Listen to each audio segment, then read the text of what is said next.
C'est un plaisir pour nous de vous savoir nombreux, mesdames et messieurs, pour ces rendez-vous de l'actualité sur la télé panafricaine. Au sommaire de cette édition, les forces armées de la République démocratique du Congo et leurs alliés Wazalendo se sont de nouveau affrontés dans la matinée de ce jeudi 1er mai dans des quartiers de la ville d'Ouvira au sud Kivu.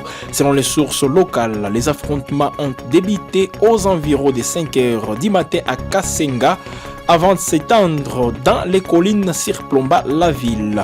Dans ce journal, on reviendra sur la nouvelle rencontre qui s'est tenue ce mercredi à Doha entre les représentants du Togo, des États-Unis, de la France, du Qatar, de la République démocratique du Congo et du Rwanda, afin de trouver une solution durable aux crises qui secouent l'Est de la RDC. Et puis en justice, la justice militaire congolaise a saisi le Sénat pour demander la levée de l'immunité de Joseph Kabila, l'ancien président de la République démocratique du Congo. Aujourd'hui, sénateur à vie, Joseph Kabila est soupçonné d'avoir des liens avec l'AFC, la branche politique du M23, un groupe rebelle actif dans l'est du pays. À toutes et à tous, bienvenue.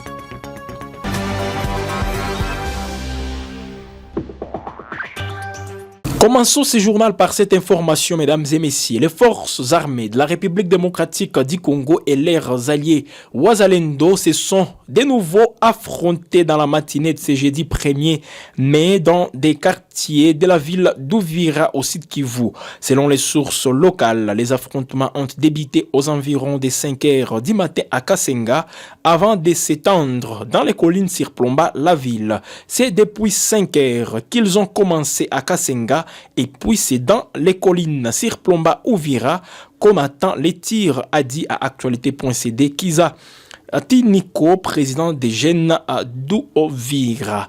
Alors qu'à Kinshasa et les rebelles de l'AFC M23 ont annoncé la signature de l'accord des principes pour des négociations de paix, certains Congolais sur place affichent leur opposition à ces dialogues. Des Wazalendo notamment menacent de poursuivre les affrontements contre les M23. Reportage. Ils sont à peine majeurs, armés de fusils d'assaut et déterminés à défendre leur village face au M23. Dans cette vallée, à une vingtaine de kilomètres de la ville de Butembo, ces jeunes miliciens Wazalendo combattent comme ils peuvent aux côtés de l'armée congolaise pour stopper l'avancée des rebelles qui occupent déjà une grande partie du Nord Kivu. Pourtant, les récentes négociations de paix entre Kinshasa et Kigali les laissent sceptiques. Selon eux, un éventuel accord pourrait pousser à un brassage des rebelles avec les forces loyalistes et fragiliser ainsi la sécurité nationale. Notre armée est fragile parce que, à travers ces dialogues, le résultat du dialogue est que les M23 vont céder les armes et ils vont intégrer l'armée congolaise pour nous insécuriser dans nos zones parce qu'ils sont contre nous, les enfants du Kivu, les enfants de l'Oriental. Ce que nous vivons aujourd'hui à Beni avec les familles à Dieppe, c'est la suite de ce dialogue. Ce que nous vivons, si aujourd'hui l'État congolais semble ne pas exister. Même son de cloche dans les grandes villes toutes proches. À Beni, plusieurs mouvements citoyens considèrent que ces discussions n'apportent pas de solution pérenne.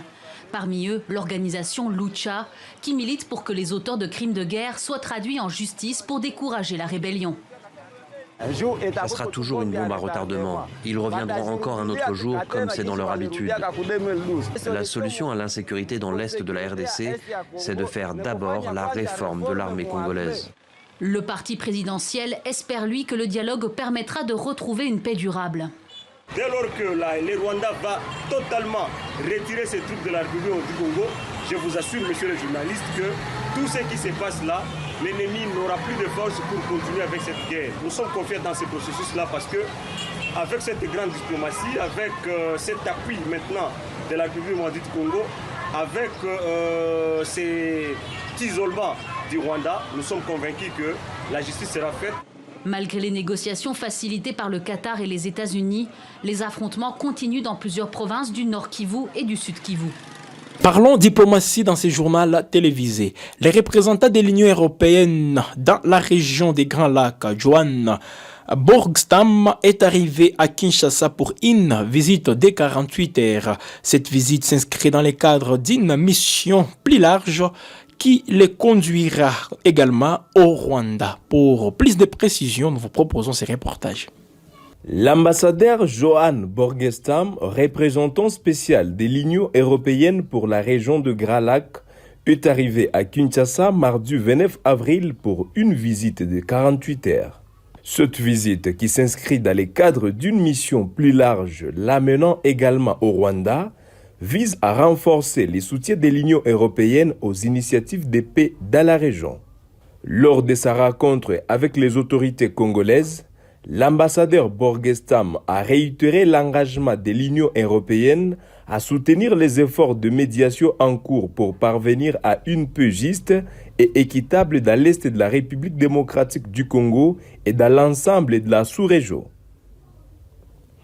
Il a notamment salué la dynamique de paix issue de la rencontre entre les présidents Félix Tshisekedi et Paul Kagame à Doha en mars dernier, ainsi que la déclaration de principe signée à Washington en avril pour le ministre des Affaires étrangères de la République démocratique du Congo et du Rwanda.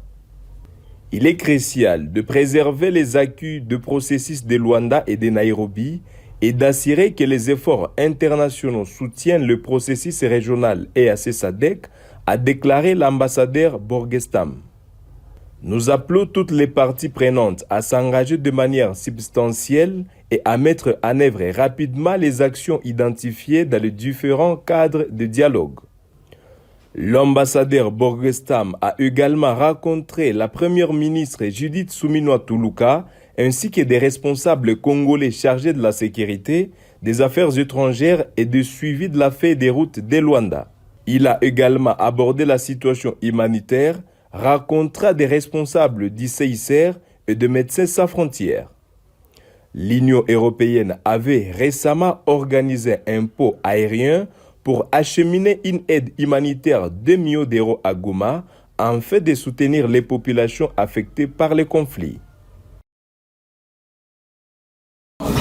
Toujours dans le sillage diplomatique, suite à la réunion trilatérale entre le président de la République démocratique du Congo, du Rwanda et du Qatar le 18 mars dernier, une nouvelle rencontre s'est tenue hier mercredi à Doha. Des représentants du Togo, des États-Unis, de la France, du Qatar, de la République démocratique du Congo et du Rwanda se sont réunis afin de trouver une solution durable aux crises qui secouent l'Est de la République démocratique du Congo. Dans le sillage de la réunion trilatérale du 18 mars dernier, qui réunissait le président de la RDC, du Rwanda et du Qatar, une nouvelle rencontre se tenue ce mercredi 30 avril à Doha. Des représentants de la République togolaise, des États-Unis d'Amérique, de la France, du Qatar, de la RDC et du Rwanda se sont réunis pour discuter de moyens de parvenir à une paix durable dans l'Est de la République démocratique du Congo. Le communiqué du ministère des Affaires étrangères de l'État du Qatar souligne l'objectif principal de cette rencontre: s'attaquer par les biais du dialogue aux causes profondes de crise en cours et aux défis entravant la consolidation d'une paix durable dans la région. Les participants ont réaffirmé leur engagement commun en faveur de la paix, de la stabilité et du développement économique dans la région de Grand Lac. Les discussions ont porté sur les efforts déployés pour faire face à la situation dans l'Est de la RDC, notamment le dialogue en cours entre le gouvernement congolais et les mouvements AFC M23. La situation humanitaire préoccupante, qui nécessite une réponse urgente et coordonnée, a également été abordée. Les représentants ont salué la déclaration conjointe entre la RDC et l'AFC M23 qui engage les parties à un cessez-le-feu immédiat. Ce cessez-le-feu est considéré comme une priorité absolue pour mettre l'acheminement rapide et sécurisé de l'aide humanitaire. Les participants ont réitéré leur position commune sur la nécessité pressante pour le parti au conflit de parvenir à une résolution sans délai, conformément aux engagements relatifs à la souveraineté et à l'intégrité territoriale de 2 pays. La signature de la déclaration de principe à Washington le 25 avril a été accueillie favorablement par les participants, qui ont exprimé leur volonté de contribuer aux efforts en cours visant à renforcer la confiance mutuelle, instaurer un cessez-le-feu durable et parvenir à une solution pacifique du conflit. Cette réunion à Doha marque une nouvelle étape dans le processus de paix en RDC. Les efforts déployés par la communauté internationale pour trouver une solution durable à la crise dans l'est du pays restent essentiels pour garantir la stabilité et le développement de la région. Je l'ai annoncé dans les sommaires, la justice militaire congolaise vient de saisir le Sénat congolais pour demander la levée de l'immunité de Joseph Kabila. L'ancien président de la République démocratique du Congo, Joseph Kabila, aujourd'hui sénateur à vie, est soupçonné d'avoir des liens avec l'Alliance Fleuve Congo, la branche politique du M23, un groupe rebelle actif dans l'est du pays. Il est accusé de trahison, crimes de guerre, crimes contre l'humanité et participation à un mouvement insurrectionnel. En République démocratique du Congo, la justice militaire a franchi un pas décisif en demandant au Sénat la levée de l'immunité de l'ancien président Joseph Kabila, soupçonné de liens avec les M23. L'ancien chef de l'État, aujourd'hui sénateur à vie, est accusé de trahison, crimes de guerre, crimes contre l'humanité et participation à un mouvement insurrectionnel en lien avec l'Alliance Fleuve Congo, la branche politique du M23. Ces accusations qui portent sur des faits postérieurs à son mandat présidentiel sont jugées tangibles et irréfragables par le ministre de la Justice, Constant Mutamba. La justice a rassemblé des preuves claires de l'implication de Joseph Kabila dans les crimes de guerre, les crimes contre l'humanité, les massacres des civils et militaires dans l'est du pays, a-t-il déclaré mercredi 30 avril. Nous invitons l'ancien chef de l'État à venir affronter la justice congolaise. La justice militaire s'appuie sur les statuts des sénateurs à vie de Joseph Kabila pour enclencher la procédure. L'autorisation des poursuites permettrait également de saisir ces biens tant en RDC qu'à l'étranger. La justice a répertorié tous les biens mobiliers et immobiliers de Joseph Kabila, a précisé Constant Mutamba. Les partis de Joseph Kabila suspendus par le gouvernement dénoncent des affabulations. La décision du Sénat, dominée par la majorité présidentielle, s'annonce cruciale.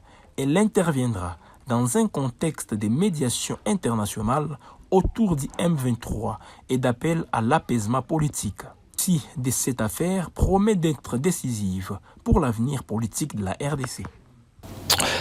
Politique à présent, les principaux leaders de l'opposition congolaise, dont Joseph Kabila, Martin Fayoulou, Moïse Katumbi et Délice Sanga, ont signé une déclaration commune aujourd'hui appelant à un dialogue interne pour résoudre la crise politique qui secoue le pays. Dans cette déclaration, les opposants affirment qu'un dialogue interne est indispensable pour permettre aux Congolais d'identifier les causes profondes internes et externes de la crise et de lui trouver des solutions pérenne. Cette crise sur terrain fait toujours parler d'elle. Roussamambu et Bouleusa, des localités du groupement Ikobo dans les territoires de Walikale, connaissent un exode massif de la population. Les habitants fuient l'insécurité persistante due aux affrontements récurrents entre les Wazalendo et les rebelles de l'AFC M23. Suivez ces reportages. La situation sécuritaire dans le groupement d'Ikobo, territoire de Walikale, reste tendue. Les localités de Roussamambu, contrôlées par les Wazalendo, et de Bouleusa, occupées par les rebelles de l'AFC M23, connaissent un exode massif de la population. Des sources locales rapportent que les patrouilles régulières de Wazalendo vers Bouleusa et celles de l'AFC M23 vers Roussamambu sont à l'origine d'affrontements récurrents entre les deux groupes armés. Ces affrontements plongent la population dans une psychose totale, la poussant à fuir pour se mettre à l'abri. La majorité des habitants se dirigent vers les territoires de Lubero, tandis que d'autres cherchent refuge dans le groupement d'Oussala, au nord du secteur de Wanyanga. Seules quelques familles restent sur place, espérant une amélioration de la situation suite à la signature des accords de paix. Cependant, la situation actuelle persiste, les deux localités risquent de se vider complètement de leurs habitants. La peur et l'incertitude règnent, laissant la population dans une situation précaire et désespérée. Terminons ce journal avec cette information de la MONUSCO qui a lancé via ses casques bleus brésiliens la deuxième vague des formations des forces armées de la République démocratique du Congo au combat dans la jungle. Les programmes débutés le 21 avril incluent les modules sur les tirs des combats et les techniques de navigation terrestre en milieu forestier. Objectif de cette formation, renforcer les capacités des forces armées de la République démocratique du Congo pour lutter contre les EDF. Reportage. La MONUSCO, à travers ses casques bleus brésiliens, a lancé le 21 avril dernier la deuxième vague de formation au combat dans la jungle pour les militaires des forces armées de la République démocratique du Congo FARDC. Ces programmes intensifs, qui combinent théorie et pratique, visent à renforcer les capacités des FARDC afin d'améliorer leur efficacité dans la lutte contre les rebelles de l'EDF qui opèrent dans les forêts du Grand Nord Kivu. Les modules des tirs de combat et des navigations terrestres à milieu jungle ont déjà été suivis avec succès par 94 soldats congolais. La formation se terminera le 9 mai prochain. Cette initiative s'inscrit dans les cadres des efforts de paix et de stabilité déployés dans l'Est de la RDC. La MONUSCO espère que cette formation contribuera à améliorer la sécurité dans la région et à mettre fin à la violence qui sévit depuis des années.